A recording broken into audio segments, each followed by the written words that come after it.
ഞാൻ പവിത്ര. രചന മുഹമ്മദ് ഫൈസൽ ആനമങ്ങാട്. അവതരണം Shahul Marayil. Editing Faisal C M Noonjeri. Pavithra, ഒന്ന് ചോദിച്ചോട്ടെ, നീ ആരുടെയും വല്ല കരാറിൽ ഒപ്പിട്ടിട്ടുണ്ടോ? ഇനി മുതൽ പുരുഷന്മാരെ സ്നേഹിക്കില്ലെന്ന്, അവരുടെ മുഖത്ത് പോലും നോക്കില്ല എന്ന് ഒരു ചിരിയോടെ ആശിഷ് ചോദിച്ചു. പവിത്രയോട് ഒളിച്ചു വെച്ചിരുന്ന പ്രണയത്തിന്റെ ചെറിയൊരു ലാഞ്ചന ആ ചിരിയിൽ ലയിച്ചിരുന്നു. എന്താ ആശിഷ്, വിളിയിലൊരു മാറ്റം? പവിത്ര, നീ എന്നൊക്കെ മാഡം എന്നുള്ള വിളിയൊക്കെ നിർത്തിയോ? Please call me madam, okay? Pavithra കനത്ത മുഖത്തോടെ പറഞ്ഞു. ആശിഷിന്റെ ചിരി പെട്ടെന്ന് അപ്രത്യക്ഷമായി. അവൾ ആശിഷിന്റെ അടുത്തേക്ക് വന്നു. അയാളുടെ അയഞ്ഞുകിടന്ന ടൈ അവൾ മുറുക്കി കൊടുത്ത് നേരെയിട്ടു. നോക്കൂ ആശിഷ്, പപ്പയുടെ അടുപ്പക്കാരനാണ്, കമ്പനിയിൽ സീനിയറാണെന്നുള്ള പരിഗണനയൊന്നും പവിത്ര മാഡം തരില്ല കേട്ടോ. അങ്ങനെ എന്തെങ്കിലും മനസ്സിലുണ്ടെങ്കിൽ അതങ്ങ് കളഞ്ഞേക്ക്. പവിത്ര അയാളുടെ കണ്ണുകൾ തന്നെ നോക്കിക്കൊണ്ട് പറഞ്ഞു. ആശിഷ് വീണ്ടും ചിരിക്കാൻ ശ്രമിച്ചു. അപമാനഭാരം തോന്നി അയാളുടെ തല താഴേക്ക് തൂങ്ങി. പവിത്ര ഫയൽ മാറോടണച്ചു. ലാപ്ടോപ്പ് കയ്യിൽ തൂക്കി പോവാൻ തുടങ്ങി. ആശിഷ്, ഞാൻ ഇറങ്ങുന്നു, നിങ്ങൾ വരുന്നോ? ഞാൻ വരുന്നു മാഡം, വണ്ടി നന്നാക്കാൻ കൊടുത്തിട്ട് കിട്ടിയില്ല. നോക്ക് ആശിഷ്, ഇന്ന് പപ്പയുടെ ബർത്ത്ഡേ ആണ്. പവിത്ര ഒന്ന് പുറകിലേക്ക് നോക്കി പറഞ്ഞു. അവൾ കാറിന്റെ വേഗം ചെറുതായി കുറച്ചു. ഓ, സത്യദാസ് സാറിന് എൻ്റെ ആശംസകൾ അറിയിക്കൂ. ദീർഘായുസിന് വേണ്ടി പ്രാർത്ഥിക്കാം. ആശിഷ് ഒന്ന് പുഞ്ചിരിച്ചു. ആശംസകൾ അറിയിച്ചേക്കാം, പക്ഷെ ദീർഘായുസിന് വേണ്ടിയുള്ള പ്രാർത്ഥന അത് വേണ്ട ആശിഷ്. പവിത്രയുടെ മുഖത്ത് വല്ലാത്തൊരു ഭാവം വിരിയുന്നു ആശിഷ് മുന്നിലെ കണ്ണാടിയിലൂടെ കണ്ടു. ശരിയാണ് മാഡം, 1 വർഷമായല്ലേ സാർ വരെ കിടപ്പ് തുടങ്ങിയിട്ട്? കഴിഞ്ഞ വർഷം ഇതേ ദിവസമല്ലേ? ആശിഷിന്റെ മുഖത്ത് അല്പം സങ്കടം വിരിഞ്ഞു. പവിത്രമേലെ ചിരിച്ചു. കാറിന്റെ വേഗത അല്പം കുറച്ചു. മാഡം, സാറിന്റെ അവസ്ഥയിൽ മാഡത്തിന്റെ വിഷമവും സങ്കടമൊക്കെ ഞങ്ങൾക്ക് മനസ്സിലാവും. പക്ഷെ അതിന്റെ പേരിൽ മാഡത്തിന് വന്ന ഈ മാറ്റത്തിന്റെ രഹസ്യം പിടികിട്ടാത്തത്. പ്രത്യേകിച്ച് ഞങ്ങൾ പുരുഷ ജോലിക്കാരോട് ഈ പരിക്കം പെരുമാറ്റം നേരെ മുഖത്ത് നോക്കി സംസാരിക്കുന്ന പോലുമില്ല. എല്ലാവരും പോട്ടെ, ഈ എന്നോട് പോലും. ആശിഷ് ഒന്ന് മുന്നിലേക്ക് ആഞ്ഞോട് ചോദിച്ചു. പവിത്രയുടെ മുഖം വല്ലാതെ മാറി. ആകെ ചുമന്ന് തുടുത്തു. അവൾ ബ്രേക്കിൽ അമർത്തി ചവിട്ടി. ടയർ നിലത്തുരയുന്ന ശബ്ദത്തോടെ കാർ ഇരമ്പി നിന്നു. ആശിഷ് മുന്നിലേക്ക് വീഴാൻ പോയി. അവൾ അയാളെ രൂക്ഷമായി നോക്കി. പിന്നെ പതുക്കെ ചിരിച്ചു. ആശിഷ്, ഞാൻ നേരത്തെ പറഞ്ഞല്ലേ, പ്ലീസ്. അവൾ വീണ്ടും കാറ് മുന്നോട്ടെടുത്തു. സൂക്ഷിച്ചിരിക്കുക ആശിഷ്, അല്ലെങ്കിൽ ഇനിയും വീഴും. അവൾ അല്പം ശബ്ദമുയർത്തി ചിരിച്ചു. 1 വർഷമായിട്ട് പവിത്ര ഇങ്ങനെയാണ്. ഇടയ്ക്കിടെ മോഡേൺ വസ്ത്രങ്ങൾ ധരിച്ച് അതിസുന്ദരിയായി പപ്പയുടെ കൂടെ ഓഫീസിൽ വന്നിരുന്ന അവൾ പപ്പ തളർന്നു കിടന്നതിന് ശേഷം ആകെ മാറി. മുറുകിയ മുഖത്തോടെ മാത്രമേ അവളെ പിന്നെ കണ്ടിട്ടുള്ളൂ. ഇളം നിറത്തിലുള്ള അയഞ്ഞ കോട്ടൺ ചുരിദാറുകൾ മാത്രമേ അവൾ പിന്നീട് ധരിച്ചിട്ടുള്ളൂ. സൗന്ദര്യം ഒളിപ്പിച്ചു വെച്ച മുഖവും തികച്ചു അലസമായ ശരീരഭാഷയും. ആരോടും ഒട്ടും മമതയില്ലാതെ പെരുമാറാൻ അവൾ പരമാവധി ശ്രമിച്ചു. ഗുഡ് ഈവനിങ് മമ്മ, പപ്പയെ കുളിപ്പിച്ചോ? അവൾ കയ്യിലുള്ള പൊതിയും ഫയലും ലാപ്ടോപ്പും ടേബിൾ വെച്ചുകൊണ്ട് ചോദിച്ചു. മമ്മ അവളെ ദേഷ്യത്തോടെ നോക്കി.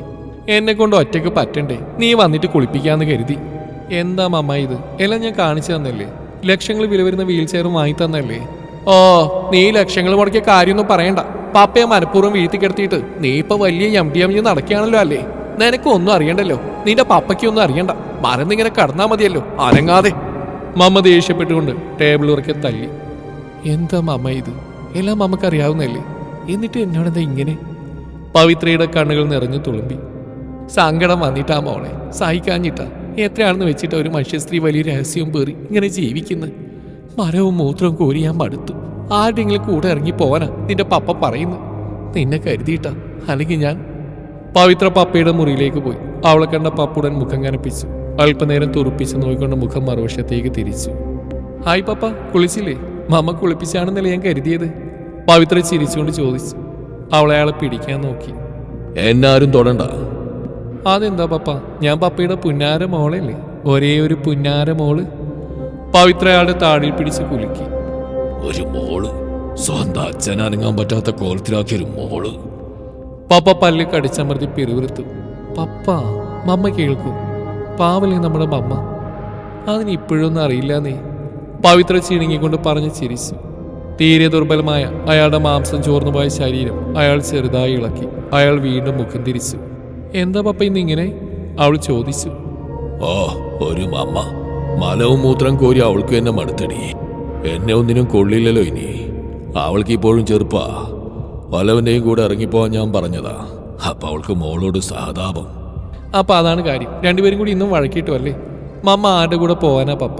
നമ്മൾ രണ്ടാളല്ലേ മമ്മയുടെ ലോകം. പാവ, ഇപ്പോഴും ഒന്നും അറിയാതെ ഇങ്ങനെ. പവിത്ര പറഞ്ഞു. അവളുടെ മുഖമൊന്ന് ഇരുണ്ടു. പാപ്പ അവൾക്ക് മുഖം കൊടുക്കാതെ മുകളിലേക്ക് നോക്കി. കണ്ണിലൽപ്പം കണ്ണീര് പൊടിഞ്ഞു. അവർക്കിടയിൽ അല്പനേരം മൗനം മുന്നിട്ട് നിന്നു. പപ്പ, നമുക്ക് കുളിക്കാം. ഇന്ന് ദിവസം ഓർമ്മയില്ലേ? ഇന്ന് പപ്പയുടെ ബർത്ത്ഡേ. പപ്പയ്ക്ക് ഏറ്റവും ഇഷ്ടമുള്ള ബ്ലാക്ക് ഫോറസ്റ്റ് കേക്ക് കൊണ്ടുവന്നിട്ടുണ്ട്. പവിത്രമെല്ലാം പറഞ്ഞു. പപ്പയുടെ മുഖം വാടി അവളുടെ മുഖത്തേക്ക് ദയനീയമായി നോക്കി. ആ ദിവസം ഓർക്കാൻ എനിക്ക് ബർത്ത്ഡേ ഒന്നും വേണ്ടല്ലോ, അല്ലാതെ തന്നെ ഇന്നത്തെ ദിവസം മറക്കാൻ പറ്റുമോ എനിക്ക്? അയാൾ പറഞ്ഞു. മുഖമല്ലാതെ മാറി. പവിത്ര ചിരിച്ചു. എല്ലാം കഴിഞ്ഞില്ലേ പപ്പ, ഇനി അതൊക്കെ ഓർത്തിട്ട് എന്തിനാ വെറുതെ? എണീക്ക് പപ്പ, നമുക്ക് കുളിക്കാം. പവിത്ര പപ്പയെ കുളിപ്പിച്ചു. വെളുത്ത മുണ്ടും ജുബയും ധരിപ്പിച്ചു. വീൽ ചെയറിലിരുത്തി ഡൈനിങ് ഹാളിലേക്ക് കൊണ്ടുവന്ന് മേശക്കരികിലിരുത്തി. പപ്പയുടെ കൈ പിടിച്ച് കേക്ക് മുറിച്ച് ഒരു കഷ്ണം പപ്പയുടെ വായിലേക്ക് വെച്ചു കൊടുത്തു. Happy birthday to you, happy birthday to you, happy birthday my dear papa. Pavithra കൈയടിച്ച് പാടി. അവൾ ഉറക്കെ ചിരിച്ചു. ആ ചിരി അവളിൽ മാത്രം ഒതുങ്ങി. ചുമരൻ ചാരി അലസമായി നോക്കുന്ന അമ്മ തീരെ താല്പര്യമില്ലാതെ എന്തൊക്കെയോ പിറുപിറുത്തു. വായിൽ നിറഞ്ഞ കേക്കിന്റെ കഷ്ണം അയാൾ കുറച്ചിറക്കി ബാക്കി വന്നത് തുപ്പിക്കളഞ്ഞു. പവിത്ര അപ്പോഴും ചിരിച്ചു. അവൾ പപ്പയെ തിരിച്ച് മുറിയിൽ കൊണ്ടുപോയി കിടത്തി. അവളും കൂടെ കിടന്നു. അവളയാൾ ഇറുകെ കെട്ടിപ്പുണർന്നു. അയാൾ ചെരിഞ്ഞു കിടന്നു. പപ്പ ഓയ്, പപ്പ ഓയ്, അവൾ പതുക്കെ വിളിച്ചു. അയാളൊന്ന് മൂളി. ആ സ്വരത്തിലെ പതർച്ച അവൾ മനസ്സിലാക്കി. പപ്പ കരയാണോ? അവൾ ചിരിച്ചുകൊണ്ട് ചോദിച്ചു. അയാളൊന്നും മിണ്ടിയില്ല. പകരം വളരെ മൃദുവായൊരു തേങ്ങൽ കേട്ടു. ഐ ലവ് യു പപ്പ, എനിക്ക് പപ്പ എന്ത് ഇഷ്ടമാണെന്നോ, അവൾ ചിരിച്ചുകൊണ്ട് പറഞ്ഞു. മറുപടിയായി അയാൾ ഒന്നുകൂടി തേങ്ങി. ഇന്നേക്ക് 1 വർഷമായി അല്ലേ പപ്പ? പവിത്രയുടെ തൊണ്ടയിടറി. അവൾ മറന്നു കിടന്നു. കണ്ണുകൾ സജലമായി. പപ്പയുടെ നിർത്തിയുള്ള തേങ്ങലുകൾക്കിടയിൽ ഓർമ്മകൾ പുറകിലേക്ക് പാഞ്ഞു. എന്റെ തെറ്റാ, ഞാൻ മഹാപാപിയാ. അയാൾ അവൾ കേൾക്കാതെ പിറുവിറുത്തുകൊണ്ടിരുന്നു. അന്നത്തെ രാത്രി തന്റെ ശരീരത്തിലൂടെ ഇഴഞ്ഞ കൈകൾ തുടകളുടെ സംഗമസ്ഥാനത്ത് എത്തും വരെ പവിത്ര അറിഞ്ഞില്ല. അസ്വസ്ഥമായ ഇക്കിളിയിൽ പേടിച്ചു വരച്ച് ഞെട്ടിയെഴുന്നേറ്റ പവിത്ര മേശയ്ക്ക് മുകളിൽ നിന്ന് ചെടിച്ചട്ടിയെടുത്ത് ഇരുളിൽ ആഞ്ഞു വീശി. വായിൽ നിന്ന് വന്ന ഒരു നേർത്ത കരച്ചിലോടെ ഒരാൾ താഴെ വീഴുന്ന ശബ്ദം അവൾ കേട്ടു. അയാൾ വീണ്ടും എഴുന്നേൽക്കുമെന്ന് അവൾക്ക് തോന്നിക്കൊണ്ട് ആ ചെടിച്ചട്ടി കൊണ്ട് അവൾ അയാൾ വീണ ഭാഗത്ത് അലക്ഷ്യമായി അടിച്ചുകൊണ്ടിരുന്നു. ഭയം വിട്ടുമാറി ബോധ മനസ്സുണരും വരെ എന്താണ് സംഭവിച്ചതെന്നോ താൻ എന്താണ് ചെയ്തതെന്നോ അവൾക്ക് മനസ്സിലായില്ല. അയാൾ കനക്കമില്ലെന്ന് മനസ്സിലാക്കി അവൾ എഴുന്നേറ്റ് പോയി ലൈറ്റിന്റെ സ്വിച്ചിൽ. അവൾ ഞെട്ടി വിറച്ചു. മരിച്ചോ? നിലത്ത് ചോരയിൽ കുളിച്ചുകൊണ്ടൊരു പുരുഷരൂപം കവിൾ നിലത്ത് പതിഞ്ഞ് കമിഴ്ന്ന് കിടക്കുന്നു. തലയിൽ നിന്ന് ചോര ഒഴുകിക്കൊണ്ടിരുന്നു. മുതുകിന്റെ താഴ്ഭാഗം ചോര കല്ലിച്ച് വീർത്തിരിക്കുന്നു. അവൾ സൂക്ഷിച്ചു നോക്കി. നല്ല പരിചയമുള്ള മുഖം. ഒന്നുകൂടി അടുത്തു വന്ന് നോക്കി അവളുടെ കണ്ണുകൾ തുറിച്ചു വന്നു. എന്റെ പപ്പയില്ലേ ഇത്? എന്റെ പപ്പ എന്നോട്? അവളുടെ നെഞ്ച് പിടച്ചു മറിഞ്ഞു. ശ്വാസഗതി അതിവേഗത്തിലായി. കണ്ണിൽ ഇരുട്ട് കയറി തുടങ്ങും മുമ്പേ അവൾ ഓടിപ്പോയി ലൈറ്റ് ഓഫ് ചെയ്തു. വിറച്ചുകൊണ്ട് അവൾ കട്ടിലിൽ കമിഴ്ന്ന് കിടന്ന് തലയിണയിൽ മുഖം പൊഴുത്തി പൊട്ടിക്കരഞ്ഞു. എന്റെ പപ്പ എന്തിനാ എന്നോട് ഇങ്ങനെ? ഞാൻ പപ്പയുടെ മോളല്ലേ? എന്നിട്ടും ഇങ്ങനെ ഒരാളായിരുന്നു എന്റെ പപ്പ. എത്ര നേരം കരഞ്ഞു എന്ന് അവൾക്കറിയില്ല.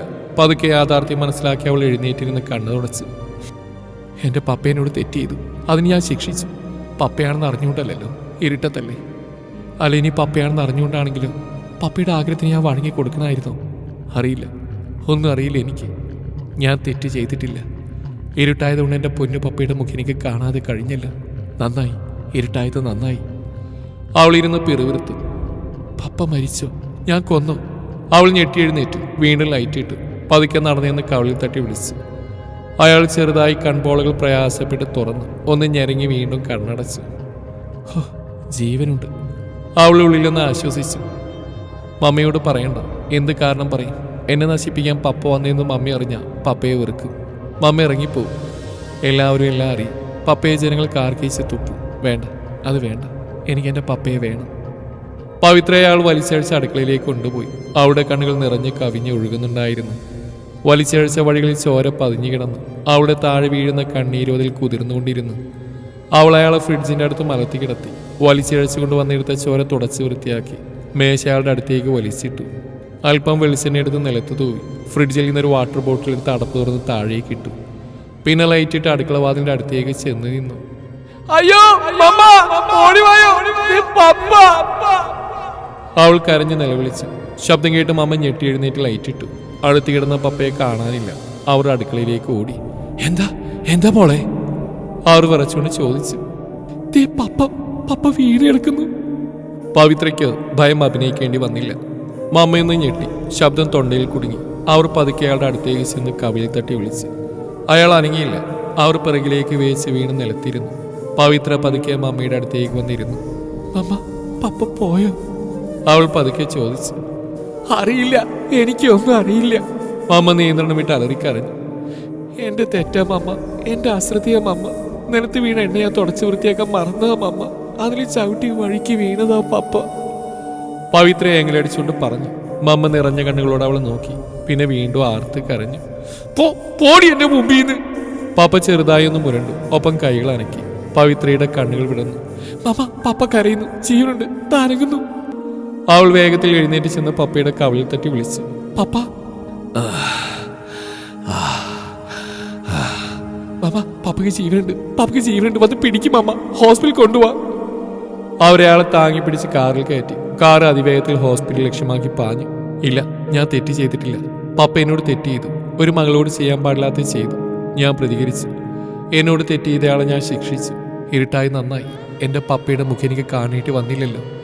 ഇരുട്ടായത് നന്നായി, ഇരുട്ടായത് നന്നായി. പവിത്ര കാർ ഓടിക്കുന്നതിനിടെ ചിന്തിച്ചു. അവളുടെ മനസ്സ് വീണ്ടും മരവിച്ചു. മുഖവും അതേ ഭാവം പൂണ്ടു. കണ്ണീര് കവിളിൽ ഉണങ്ങിപ്പിടിച്ചു. അടുക്കളയിൽ തെന്നി വീണതാ. ഹോസ്പിറ്റലിൽ അത്യാഹിത വിഭാഗത്തിൽ അവളിങ്ങനെ പറഞ്ഞു. ഓപ്പറേഷൻ തിയേറ്ററിന് മുമ്പിൽ പവിത്രയും അമ്മയും കാത്തിരുന്നു. മമ്മ തലകുനിച്ചിരുന്ന് തേങ്ങിക്കൊണ്ടിരുന്നു. പവിത്രയുടെ മരവിപ്പ് പതുക്കെ അലിഞ്ഞില്ലാതെയായി. അവളുടെ കണ്ണുകൾ അറിയാതെ വീണ്ടും ഒഴുകിക്കൊണ്ടിരുന്നു. അവൾ എഴുന്നേറ്റ് വരാന്തയുടെ കുറച്ചു ദൂരെ ചുമരും ചാരി നിന്നു. ഞാൻ തെറ്റ് ചെയ്തു. അങ്ങനെയല്ലേ ഞാനിപ്പോൾ ചെയ്യേണ്ടത്? എൻ്റെ പൊന്നു പപ്പയല്ലേ? ഞാൻ അത്രത്തോളം സ്നേഹിച്ച എൻ്റെ പപ്പ. ആ പപ്പയെ ഞാൻ... അവളുടെ മനസ്സിൽ ചോദ്യങ്ങൾ കുത്തി കുത്തി ചോദിച്ചുകൊണ്ടിരുന്നു. മണിക്കൂറുകൾ 3-4 കടന്നുപോയി. ആരാ പവിത്ര? ഒരു നേഴ്സ് വന്ന് ചോദിച്ചു.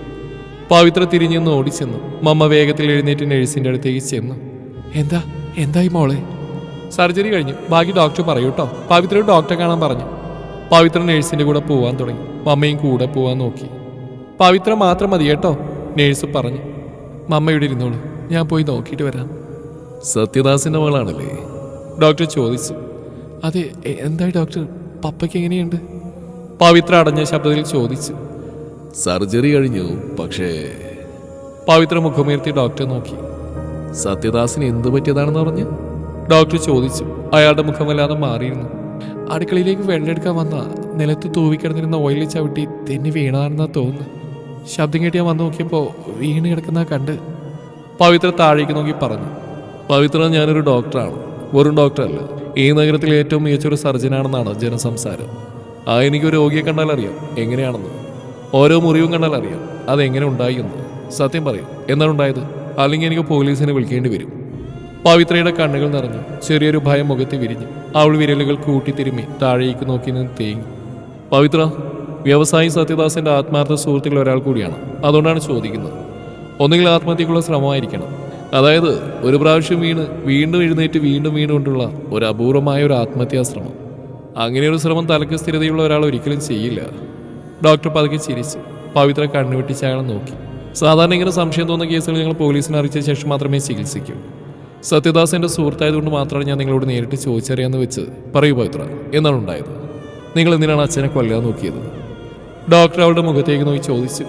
ഡോക്ടർ, ഞാൻ അവൾ അയാളുടെ ദേഹത്തേക്ക് വീണ് നെഞ്ചിൽ മുഖം പൊഴുത്തി കരഞ്ഞു. ആ കരച്ചിൽ അവളെല്ലാം തുറന്നു പറഞ്ഞു. വലിഞ്ഞു മുറുകിയ മുഖത്തോടെ ഡോക്ടറെല്ലാം കേട്ടു. അയാൾ അവളെ കസേരയിൽ കൊണ്ട് ചെന്നിരുത്തി. സത്യദാസ്, അയാൾ അങ്ങനെ ഒരാളായിരുന്നു. ഞങ്ങളുടെ വൈകുന്നേര കൂട്ടായ്മകളിൽ മുഴുവനും മകളും ഭാര്യയും കുടുംബവും മാത്രമായിരുന്നു അയാളുടെ സംസാര വിഷയം. നിങ്ങളെക്കുറിച്ചൊക്കെ പറയുമ്പോൾ 1000 നാവായിരുന്നു അയാൾക്ക്. എന്നിട്ടും ഡോക്ടറുടെ നെറ്റി വിളിഞ്ഞു. പവിത്ര അപ്പോഴും തേങ്ങിക്കൊണ്ടിരുന്നു. പവിത്ര, ഇതിനു മുമ്പ് പപ്പയുടെ ഭാഗത്തുനിന്ന് അങ്ങനെ എന്തെങ്കിലും അനുഭവം ഉണ്ടായിട്ടുണ്ടോ? അതോ ആദ്യമായിട്ടാണോ? ഇല്ല ഡോക്ടർ, ഇത് ആദ്യത്തെ അനുഭവം. പക്ഷെ എന്നുള്ള പപ്പയുടെ സ്നേഹപ്രകടനങ്ങളും മറ്റൊക്കെ എനിക്കിപ്പോൾ സംശയം തോന്നാറുണ്ട് ഡോക്ടർ. ഞാൻ ചൂഷണം ചെയ്യപ്പെടുകയായിരുന്നൊരു തോന്നൽ. പവിത്ര വിതുമ്പി. എനിക്ക് വിശ്വസിക്കാനാവുന്നില്ല കുട്ടി. സത്യദാസിൽ നിന്ന് ഇങ്ങനൊരു പ്രവൃത്തി എൻ്റെ തല പോലും കുനിഞ്ഞു പോകുന്നു. ഡോക്ടർ, പപ്പയ്ക്ക്... പവിത്ര അടിയേറ്റ നട്ടിലും താഴെ മുറിഞ്ഞ കഷ്ണങ്ങളായിട്ടുണ്ട്. പറയുന്നുകൊണ്ടൊന്നും തോന്നരുത്. സത്യദാസ് ഇനി എഴുന്നേറ്റ് നടക്കില്ല, ഒരിക്കലും. ഡോക്ടർ മടിച്ചു പറഞ്ഞു. പവിത്രയുടെ ഉള്ളിലൂടെ മിന്നൽ പാഞ്ഞു. തുറിച്ചു വന്ന കണ്ണുകളിൽ വീണ്ടും വെള്ളം നിറഞ്ഞു. പപ്പയുടെ ബർത്ത്ഡേ ആയിരുന്നു ഇന്നലെ. അതെ, എന്നെ ക്ഷണിച്ചിരുന്നു. വരാനിറങ്ങിയതാ. ഒരു എമർജൻസി സർജറി കേസ് വന്നു, പിന്നെ വരാൻ പറ്റിയില്ല. പപ്പ നന്നായി കുടിച്ചിരുന്നു. സാധാരണ പപ്പയുടെ ബർത്ത്ഡേകളൊന്നും ഞാനും അമ്മയും പപ്പയും മാത്രമാണ് ആഘോഷിച്ചിരുന്നത്. 50-ാം വയസ്സ് നന്നായിട്ട് ആഘോഷിക്കണമെന്ന് പപ്പ നിർബന്ധം പിടിച്ച. കുടിച്ച് ലഹരിയിലാറാടി ഉറക്കെ പാട്ടും സംസാരമൊക്കെ കേട്ടിരുന്നു. എനിക്കൊന്നും ഇഷ്ടമില്ലാത്തതുകൊണ്ട് ഞാൻ നേരത്തെ പോയി കിടന്നു. ഉറക്കത്തിൽ ശരീരത്തിലൂടെ എന്തോ എഴുതുന്നതായിട്ട് അനുഭവപ്പെട്ടപ്പോൾ കള്ളനാണെന്ന് ആദ്യം കരുതിയത്. പക്ഷേ ഡോക്ടർ, ഞാൻ എന്ത് തെറ്റാ ചെയ്ത്? എനിക്കൊന്നും അറിയില്ല. ഞാനിനി എന്ത് ചെയ്യണമെന്ന് എനിക്കറിയില്ല. എൻ്റെ പപ്പയെ ജീവിച്ചവമാക്കാൻ മാത്രമുള്ള തെറ്റ് പപ്പ എന്നോട് ചെയ്തു. ഇങ്ങനെ ഒരു ക്രൂരത ഞാൻ പപ്പയോട് ചെയ്തില്ല. എൻ്റെ ജീവനായിരുന്നു എൻ്റെ പപ്പ. ഡോക്ടർ പതുക്കെ ചിരിച്ചു. ഈ ചോദ്യങ്ങൾക്കൊന്നും ഉത്തരവില്ല പവിത്ര. നിങ്ങൾ ചെയ്തു തന്നെയാണ് ശരി. അല്ലാതെ നിങ്ങൾ എന്ത് ചെയ്യണമായിരുന്നു? സ്വന്തം അച്ഛന് നിങ്ങൾ വഴങ്ങി കൊടുക്കണമായിരുന്നു. അങ്ങനെ ഡോക്ടർ പാതി വഴിയിൽ നിർത്തി ആജ്ഞയോടെ മുഖം തിരിച്ചു. ഒരു കാര്യത്തിൽ നിങ്ങൾ ഭാഗ്യവതിയാണ് പവിത്ര. നിങ്ങൾക്ക് അച്ഛൻ്റെ മുഖം കാണേണ്ടി വന്നില്ലല്ലോ. അതെ, എനിക്ക് എൻ്റെ പപ്പയുടെ വൃത്തികെട്ട മുഖം കാണേണ്ടി വന്നില്ല. അവൾ ഉള്ളിൽ പിറുവിരുത്തു. പവിത്ര, പപ്പയിൽ ഇനി ഒരു ചികിത്സക്ക് ഒരിക്കലും സാധ്യതയില്ല. ഒരിക്കലും ഇനി എഴുന്നേറ്റ് നടക്കില്ല. അതുകൊണ്ട് കൂടുതൽ ഹോസ്പിറ്റലിൽ കയറി ഇറങ്ങുന്നത് കൊണ്ട് ഗുണമൊന്നും കിട്ടില്ലെന്ന് മാത്രമല്ല, ചിലപ്പോൾ ഡോക്ടർമാർക്ക് സംശയം തോന്നാം, കുറേ പണവും നഷ്ടമാവും.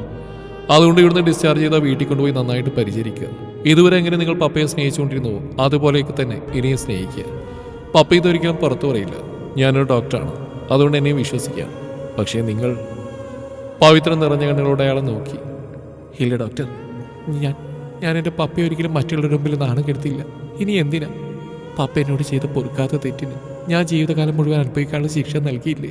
ഇനി എന്തിനാ ഞാൻ എൻ്റെ പൊന്നു പപ്പയെ ശിക്ഷിക്കുന്നത്? അവൾ മുഖമ്പത്തി കരഞ്ഞോണ്ട് എഴുന്നേറ്റ് ഓടി. പവിത്ര, ഡോക്ടർ വിളിച്ചു. മമ്മയും അവളില്ലായിരുന്നു തലവിളിക്ക്. ചുരിദാർ ഷാൾ കൊണ്ട് കണ്ണുകൾ തുടച്ച് പുറത്തേക്ക് ഇറങ്ങി. പതുങ്ങിയുള്ള പപ്പയുടെ കരച്ചിൽ കേട്ടാണ് ഒരു നെടുവീർപ്പോടെ പവിത്ര ഓർമ്മകളിൽ നിന്നുണർന്നത്. അവളുടെ ചുണ്ടിൽ നേരത്തെ ഒരു പുഞ്ചിരി വിരിഞ്ഞു. പപ്പേ പവിത്ര പതുക്കെ വിളിച്ചു. അയാൾ പതുക്കെ വച്ചേനയ്ക്ക്. അതിൽ തൊണ്ടയിലെ പതർച്ചയിൽ കരച്ചിൽ അലിഞ്ഞു ചേർന്നു. പപ്പയോ ആ ദിവസത്തെ ഓർത്തു അല്ലേ? അയാളൊന്നും മിണ്ടിയില്ല. ഒരു നെടുവീർപ്പ് മാത്രം കേട്ടു. പപ്പ, ഒരു കാര്യം ചോദിക്കട്ടെ? ഞാൻ ഇതുവരെ ചോദിക്കാത്തൊരു കാര്യം. അയാൾ അതിന് മറുപടിയായി പതുക്കെ മൂളി. എന്നാൽ പപ്പ അങ്ങോട്ട് ചെരിഞ്ഞെടുക്ക്. എൻ്റെ മുഖം പപ്പ കാണേണ്ട. പപ്പയ്ക്ക് എൻ്റെ മുഖവും കാണേണ്ടല്ല. നമുക്ക് രണ്ടുപേർക്കും സഹിക്കില്ല. അയാൾ അപ്പോഴൊന്നും മിണ്ടിയില്ല. പവിത്ര അയാൾ ഇറുകെ പുണർന്നു. പപ്പയ്ക്ക് അന്ന് എന്താ പറ്റിയത്? എന്താ എന്നോട് അങ്ങനെ തോന്നാൻ? പവിത്ര അയാളുടെ ചെവിയിൽ പതുക്കെ ചോദിച്ചു. ഒരു ഉറക്കെയുള്ള തേങ്ങൽ മാത്രമായിരുന്നു അയാളുടെ മറുപടി. അതോടെ പവിത്രയുടെ കണ്ണുകൾ ഇറനണിഞ്ഞു. അവൾ ഒന്നുകൂടി അയാളെ മുറുകെ കെട്ടിപ്പിടിച്ചു. പപ്പ, ഐ ലവ് യു പപ്പ. എനിക്കിപ്പോഴും എന്ത് ഇഷ്ടമാണെന്നോ പപ്പയെ. പവിത്ര ചിരിച്ചു. പപ്പയ്ക്ക് എന്നോട് ദേഷ്യമാണോ? എന്നെ വെറുക്കുന്നുണ്ടോ? എന്തിന്? അയാൾ കരച്ചിലിനിടയിൽ ചോദിച്ചു. അവൾ ചിരിച്ചു.